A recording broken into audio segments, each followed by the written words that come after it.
അഖിൽ കാണുന്ന ഒരു വികസനം എന്താ? ഉത്തർപ്രദേശും കേരളവും കമ്പയർ ചെയ്യും. എന്താണ് നിങ്ങൾ കാണുന്ന വികസനം? കേരളത്തിലെ ഏറ്റവും മോശം സ്കൂളിന്റെ നിലവാരമില്ല, അവിടുത്തെ ഏറ്റവും മികച്ച സ്കൂളിന്. നിങ്ങൾ ഏത് കാര്യത്തിലാണ് ഏത് കാര്യത്തിലാണ് നിങ്ങൾ കേരളമായിട്ട് കമ്പയർ ചെയ്യുന്നത്? ഇത് പ്രശ്നം. നിങ്ങൾ വികസനം എന്ന് പറഞ്ഞാൽ എന്താ ഉദ്ദേശിക്കുന്നത്? ഇത് കോൺഗ്രസിന്റെ ഒരു ഭാരവാഹിക്ക് അതേ കാണാൻ പാടുള്ളൂ. ദൈവമേ, മൂർഖനെയാണല്ലോ ചവിട്ടിയത്. ഞാൻ ചോദിക്കുന്നത് എന്താണ് കേരളമായിട്ട് വിദ്യാഭ്യാസ രംഗം, ആരോഗ്യ രംഗത്ത് ഏത് രംഗത്താണ് നിങ്ങൾ പറയുന്നത്? പറഞ്ഞോട്ടെ. 24 ന്യൂസ് ആണെന്ന് പറഞ്ഞിട്ട് ഞാൻ രണ്ടുപേരെ വിളിച്ചോണ്ട് വന്ന് നിങ്ങളുടെ കക്കൂസ് കൊണ്ട് കാണിച്ചിട്ട് ഇതാണ് 24 ന്യൂസ് എന്ന് പറഞ്ഞാൽ എങ്ങനെ ഇരിക്കും? അയ്യേ, എന്തൊരു വൃത്തിയായിട്ട് ലാംഗ്വേജ് അത്. ക്ലിഫ് ഹൗസിൽ താമസിക്കുന്ന മുഖ്യമന്ത്രിയുണ്ട്, യൂസഫ് അലി താമസിക്കുന്ന പ്രദേശമുണ്ട്.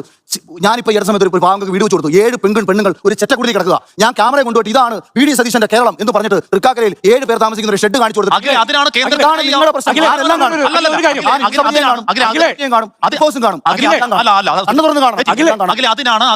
സർക്കാരിന്റെ ഒഫീഷ്യൽ കണക്കുകളുള്ളത്. അതിന് നീതി ആയോഗ് എന്നാണ് പറയുക, പല സൂചികകളാണ് പറയുക. ആ സൂചികകൾ പ്രകാരം ഏതെങ്കിലും ഒരു സൂചികയിൽ ഏതെങ്കിലും ഒരു BJP സംസ്ഥാനം കേരളത്തിന്റെ ആവർജനേക്കാൾ മുകളിലുള്ള പറ, ഒറ്റ ഒരു സംസ്ഥാനം പറ. ഒന്നുമില്ല.